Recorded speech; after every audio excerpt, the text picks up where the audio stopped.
everybody. Welcome to the SABIAN Factory. Here with our old friend from Dream Theater, Mr. Mike Portnoy. Welcome to the factory, buddy. Thank you. Welcome back. Thank you. Great to be here. So this isn't your first time. When was your first time you were here? The first and last time I was here was 25 years ago. It was the summer of 1999, and we were developing the SABIAN Max cymbal line. And my son, Max, who they're named after, was here with us on that trip, and he was only about 3 or 4 months old. And now here we are, both back here 25 years later. And you know, he's 25, and I'm an old man now, but not much has changed otherwise. Were you surprised to find so many of the same people still working here 25 years It's later? incredible, but I mean, I should have guessed that would be the case. I mean, obviously everybody here is such a family vibe, and you know, everybody from SABIAN through all these years has always been so family oriented, and you know, that's kind of the way the company rolls. So it doesn't surprise me, to be honest. Yeah. What do you remember from creating those cymbals all those years ago? Well, that was the first time I ever saw the making of a cymbal. You know, coming here and seeing, you know, taking the tour and seeing how they go from start to finish. It's incredible. It's also incredible how quickly it happens. Like even today, doing some stuff, like amazing how, like, you know, we could talk about something and then they'll just go make some modifications and okay, here's your cymbal. It's like baking a cake or something, you know. And but it's incredible, the whole process. Like people at home, if you've never experienced anything like this, it's really a cool thing to see and experience. Well, 25 years ago, stacks weren't as popular or prevalent in so many setups as they are today, as everybody seems to have a stack now. So back then, you're kind of cutting edge with the original signature Max Stax, the hand-hammered Max Stax. Like, what were you trying to recreate, or what was the inspiration for coming up with those in the first place? Well, like you just said, there weren't any stacks in the SABIAN line back then, in you know, 25 years ago. Of course, Terry Bozzio came on board and started doing his radio stuff, but that was years later. So at that point, the Max Stax were really the first of their kind for SABIAN. The idea came about because back then I was working with Steve Oxenunk. He's the guy from SABIAN that actually brought me on board, or one of the people. And he suggested, hey, have you ever tried like taking like a small china and putting on top of a crash, and you know, and he was calling it like a firecracker. He's like, check this out and try it. And he suggested it, and there was only a few guys doing that. Like Terry was doing it, and maybe a few other guys, but at that point, it was something new. So when the idea came about to do a signature line, of course, I wanted to have something that was new and unique and wasn't offered elsewhere. So that was immediately what we went for. And we came up with the 3 Max Stax, the high, medium, and low. And I still play them to this day. It's one of the things that impresses me most about the people here at the factory is, you know, everybody has a say. You know, I've come to the table with so many different designs from so many different artists, and watch these guys throw an idea around, and before you know it, they've got a finished product. That's something that's, you know, it's always been sort of an innovation environment around here. That's, you know, I remember that being a huge part of it even before I started working at SABIAN. Those Max Stax came out and everybody was like, that's hip, that's really cool. So what about the Max Splashes? Those were AAX, really smooth. Like what were you after with those? Well, I wanted to once again offer something that SABIAN didn't already have to offer, and at that point the splashes were traditionally 8, 10, and 12. So of course I wanted to maybe try odd sizes. So we ended up going with 7, 9, and 11, just for the sake of trying something new and different. And once again, I still use them to this day as well. Yeah. It has to, you know, change bell size when you go to odd sizes and all that stuff. So it's not as easy as people might think, just shaving it down an inch. Right, so exactly. There's a lot more that goes into it, I think, than people think. But so hopefully we've been working here today on some new designs along those lines that we're looking forward to. I mean, are you looking for something different than what was going on in the original Max Splashes? Something happening in Dream Theater's music that's going to work better? Well, I think it's just evolution, you know. Not that there was ever anything wrong with the Max Stax and the Max Splashes as they were, but it is 25 years later, and you know, you look around and all the innovation that SABIAN's done for all these years. Inevitably, if you want to try to reissue something or remodel something, you know, you want to try some new things. So, you know, a couple of things we're doing while I'm here is looking at those products and maybe making some adjustments or updates to them, and then maybe some other new things and new toys to play with. Let's just talk about it. Okay. Because I'm excited about it. Okay. We had a lot of fun today playing with a new ride cymbal that's very exciting, with multiple hammers and a bright bell that's been hammered. So it's, you know, I mean, I noticed when you tried hammering today, like you can tell when you hit the anvil through the cymbal in the right way, and when you don't, it kind of bongs. And like that was the first thing when it clicked, when Mark brought that last prototype out and you hit the bell, and it was like, man, it just sounded like that connection, that super bright, low pitched, woody, but piercing sound. So I don't know if we were lucky or if that's just worked out, but you excited about this new cymbal as I am? Perhaps it's a little of both luck and also technology, or you know, being able to make it the way you want. But I mean, everybody here, you know, Mark has been doing this forever, and you know, obviously he knows how to create something. If you have an idea or a sound, you know, the possibilities are endless of what he can put together here. And am I surprised? I'm not surprised, but it came together so quickly, you know. And I guess, you know, I had been traditionally playing the same ride for all these years, you know, a couple of different ones, but for the most part, pretty faithful to one style. So I think we kind of knew the ballpark we wanted to start in, and that helped kind of fine-tuning where we took it. But it's, to me, this is the best of both worlds. It's kind of got the qualities of the rides that I've been using all these years, but it's also got some new things as well that makes it unique and exciting to start playing. Well, cymbals change overnight, especially when we make modifications like lathing or hammering the bell. The metal settles overnight and over the next few days and weeks, actually. So it will sound a little bit different tomorrow, so it'll be interesting to see, you know, if we can use this footage and don't have to throw it away. Right. But I'm sure it'll be fine.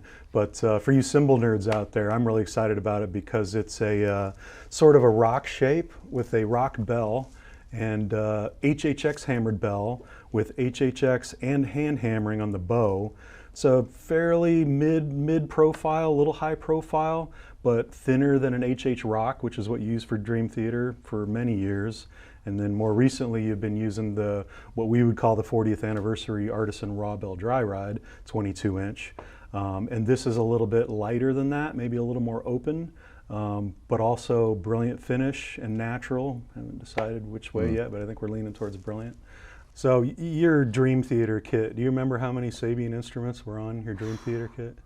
Well, first of all, which one? Because all those Dream Theater giant monster kits that I played through the years, we would you know, they would evolve from tour to tour and album to album. So, you know, look, all those years with Dream Theater, it was always about the massive kit, and it kind of became my thing. But for me, as a drummer and as a drum fan, you know, what a cool, you know, outlet to be able to try all the different cymbals and the different varieties and the different lines, and get to experiment with all of them.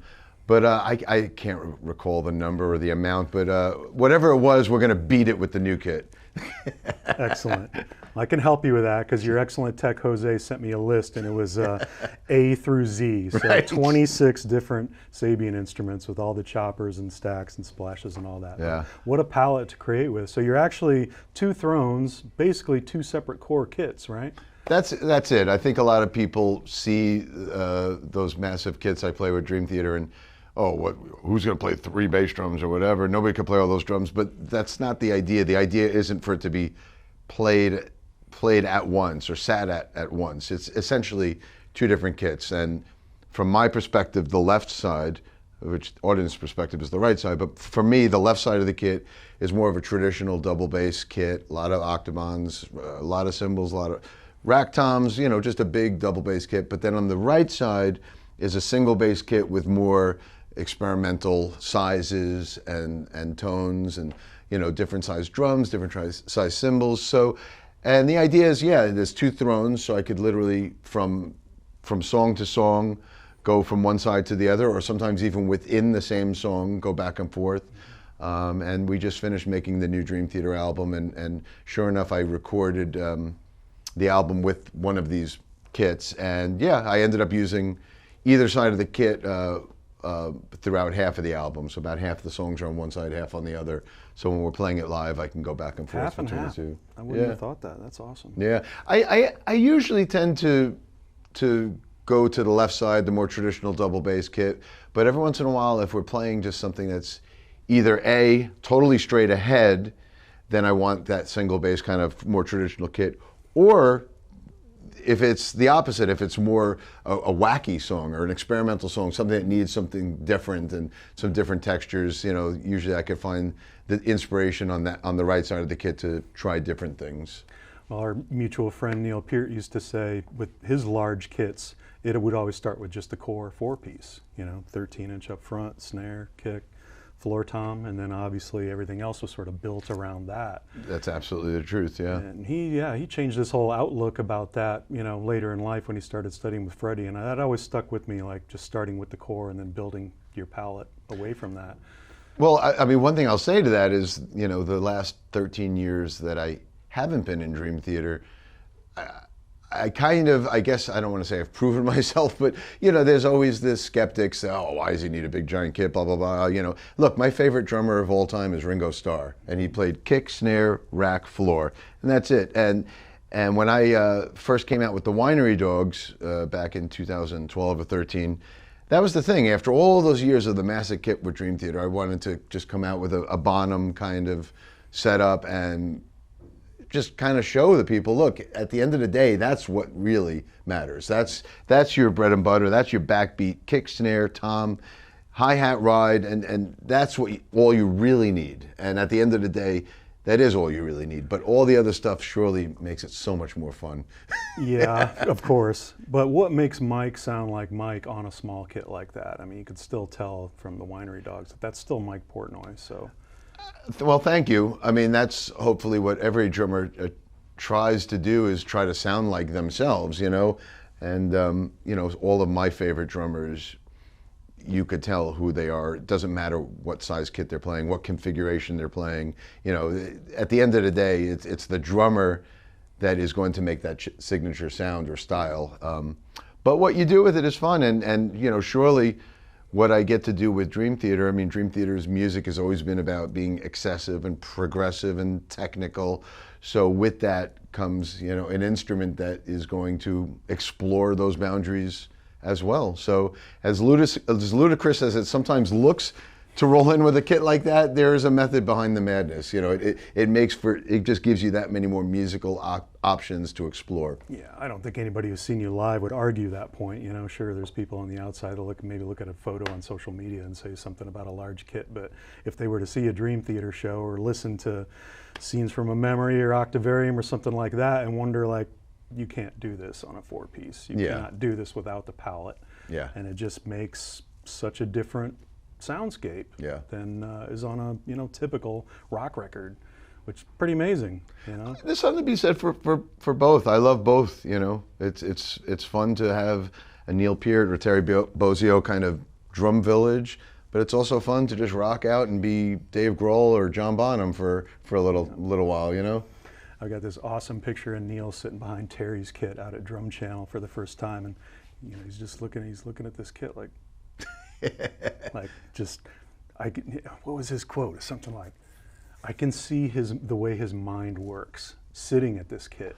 That scares me. I've played Terry's kit, at least I guess he has many of them, but I played like the giant one, and yeah, that, when you think about that, somebody's mind could work that way. It's crazy. I see my big kits are at least still somewhat traditional, whereas what, you know, the kind of things that Terry does is just mind-boggling. And the pedals, I mean, just looking at the pedals alone is like, how do you navigate this thing? It's got a complete chromatic scale, you know, not in just the drums, but the cymbals and the stacks. No, that's taken it to a whole other level. Yeah, absolutely. Love that guy. Shout out to Terry. Hope you're enjoying your retirement, but, you know, shout out to Terry for sure. Was there one drummer that clicked for you that thought a big kit is the way for me to go?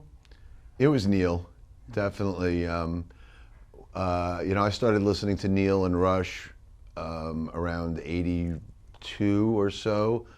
So for me, I think I was 15 years old around that point. And up until that point, it was Ringo, John Bonham, Keith Moon, Peter Criss. Those were my guys. And once I heard Neil and discovered Neil's playing, I became obsessed. And you know, there were two aspects to it. The first was the playing, obviously. You know, just the way he created drum parts was so musical, so musically interesting, so rhythmically interesting. But then the other aspect of it is I became obsessed with, you know, the giant drum kit. And I remember back in those days, obviously we didn't have the internet, so it was, you know, I would have to wait every month for my copy of Modern Drummer magazine to arrive. And I would spend, you know, so much time not only reading the interviews and learning the transcriptions and learning how to do all that, but even just looking at the ads, you know, seeing like the cymbal ads and the drum ads, but you know, I would stare at Neil's kit and like, oh, what is that? What is that? Oh, I want to have crotales on my kit, or I want to have, you know, this or that, or a, you know, gong bass drum, and, you know, the concert toms. And I just, you know, I've said this before, but it's the truth. The way other kids were looking at Playboy magazines in their teenage years, I was looking at these drum kits in Modern Drummer, and just, you know, obsessing over it. And I would save up money to buy some of these things and add them into my collection. So yeah, it was definitely Neil that triggered that for me, for sure. But you were into Zappa and that kind of stuff too, with you know, Terry and those guys. Well, Neil was my gateway to that, honestly. You know, Rush's music was my gateway to progressive music, and from there I started getting into Yes and Genesis and King Crimson and Zappa and a lot of fusion, like instrumental music, like Mahavishnu or Dixie Dregs or Return to Forever, that kind of stuff. So it was a combination of all, you know, prog and fusion. And most of those drummers, not all of them, but a lot of them were playing these big experimental kits, and, you know, had all this eye candy that was just so fascinating to look at. So you must be pretty proud of him, I imagine. I couldn't be prouder of Max. I mean, I couldn't be prouder of Max, just the way he's developed as a drummer. And a lot of people think that I taught him, but no, he learned a lot from watching me and growing up around me and touring with me, but he spent many, many years taking weekly lessons from a local guy where we live in Pennsylvania. And Max was very focused. He wanted to learn, he wanted to be a sponge, just became obsessed with it, very similar to the way it was for me when I was a kid. And he learned how to read and write and learn all these different things about drumming, and now he can utilize that with what he does with his band Tala. So I couldn't be prouder of Max. He's not only an amazing drummer, but an amazing musician. I mean, maybe people don't know it, but for his band Tala, he writes all the music. So he's writing the guitar and the bass and, you know, the drums, and he's actually now playing bass in Tala as well. So he's playing bass and drums in his band Tala. But yeah, to see his young spirit and enthusiasm and the way he's just very inspired to create is for me so cool, and I couldn't be prouder. Yeah, he's a great kid, and you know, anybody would know that you don't get a gig with a Grammy-nominated metal band without earning your stripes. Yeah. And it's been so cool to watch him grow up. Considering the first time you hear, he was a baby, right? 25 years ago. Exactly. First time we were here, he was 3 months old, sitting on my lap. Max is part of a new wave a new generation of drummers that do stuff I certainly can't. You know, I guess that's the way the evolution of music is. It's, you know, like when I came onto the scene in the early 90s, there weren't many drummers doing like really progressive music that was also very heavy. Mm-hmm. You know, there might have been progressive music, but they didn't have the fast double bass and heavy riffs and things like that. And Dream Theater kind of combined them. Not saying we're you know, groundbreaking or anything, but I'm saying there weren't many other people like that at the time. Right. And then, you know, we've done what we've done. I've done what I've done through all these years and decades, and now I see the younger generation of kids, and especially now with the internet and YouTube and Instagram, and I mean the level, the bar just keeps going higher and higher and through the roof. And Max is part of this new generation that could physically do things that I just can't. My limbs don't move that quickly. Yep. And you know, there's all these incredible techniques that these drummers have. I wish I was 25 years old again and had the time and the dedication and the focus to learn all that stuff, because it's surely incredible. I'm excited about the next generation because, yeah, they're blowing me away too. You know, I never would have imagined people combining some of the things that they're doing with polyrhythms and just speed and endurance and physicality, and good music too. It's it actually has been a joy. You know, don't want to be the old guy, get off my lawn, you're not doing it right, you know. I'm not the get off my lawn type. I'm the kind of like, show me what the f you're doing type. Like, how do you do that? What is that, you know?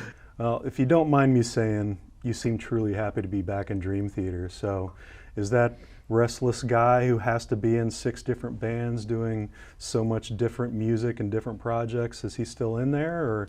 He's still in there, but I would say he's very satisfied with you know, the last decade or so's worth of work, and you know, look, at the end of the day, I have no regrets for everything I've been able to do over the last 12 years. I miss Dream Theater, I miss the guys, miss the fans, but there was a part of me that really just wanted to explore different things, different styles of music, work with different musicians, different people I admire and wanted to create music with and write with, and so yeah, I mean, I would say the experiences of the last 12 years or so I wouldn't trade that for the world, and I really feel so incredibly fulfilled for all the things I was able to do and experience.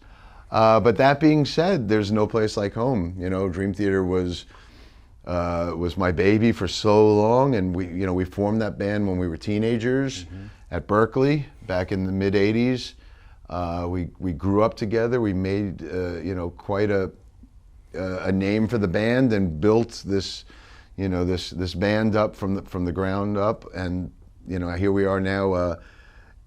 Going to be celebrating our 40th anniversary since starting the band, and I couldn't be happier being back. Really, as much as I enjoyed all those years doing different things, it's just so great to be back home, and it feels like coming home to family. We're all family. All of our families are family. All of our kids grew up together, and all of our wives are all friends and they play together in a band. So, yeah, it was the right time and the right move. Really, it was. The reality is we don't know how much time we have left on this earth, and it'd be great if there's another 20, 25 years, but it's not guaranteed. It could end tomorrow. So at the end of the day, it feels right that at this stage of my life and career, I'm back home with the band that we built when we were kids, and it feels like this should be where I end. For however long that may be, and hopefully it's a while to come still, but it seems like this is where I needed to come full circle, really. So we just need to play the song Home off of Metropolis Part 2, Scenes from a Memory underneath all that, because it would fit perfectly. So Mike, did you find any inspiration today from walking through the factory? Like, what was your trip and experience like through the factory with Mark and Randy and the guys?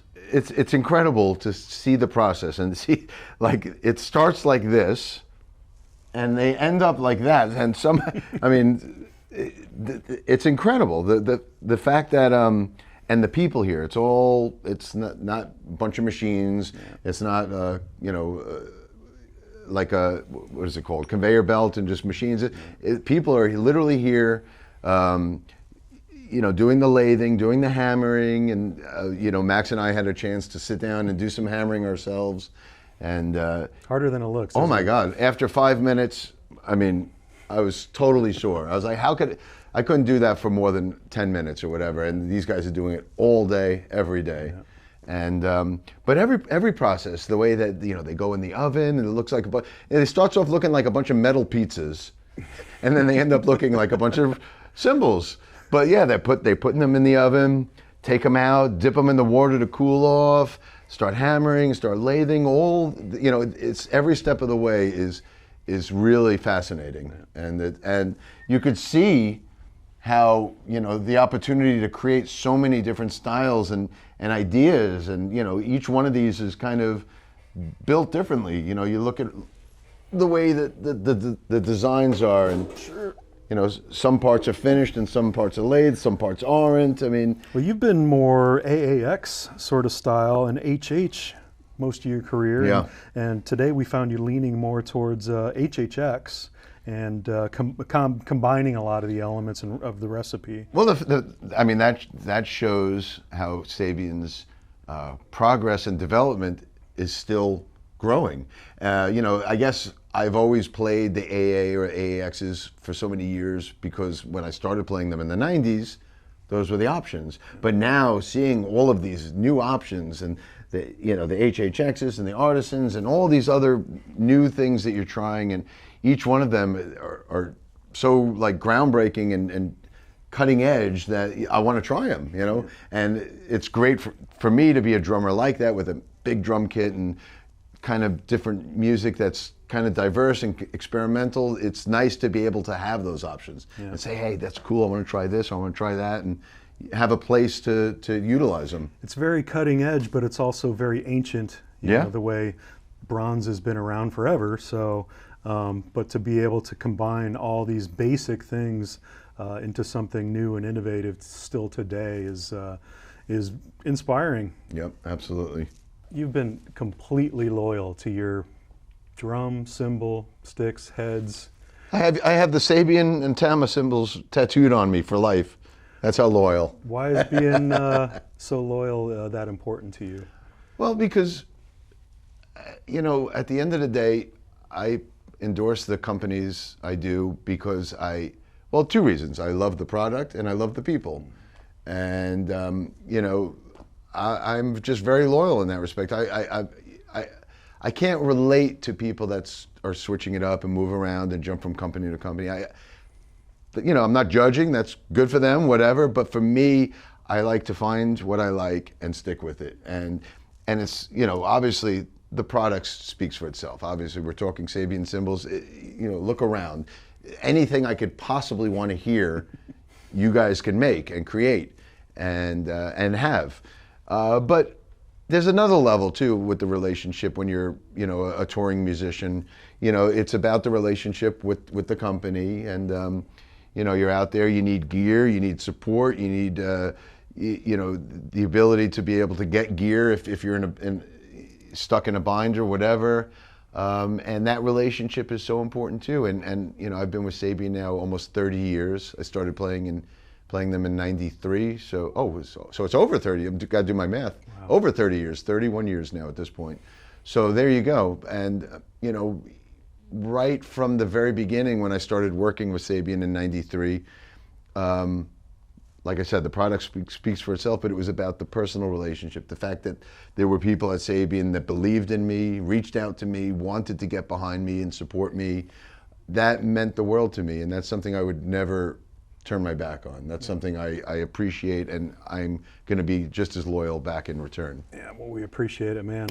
Thank you so much for being here. My pleasure. Making Thank the trip you. up. Yeah.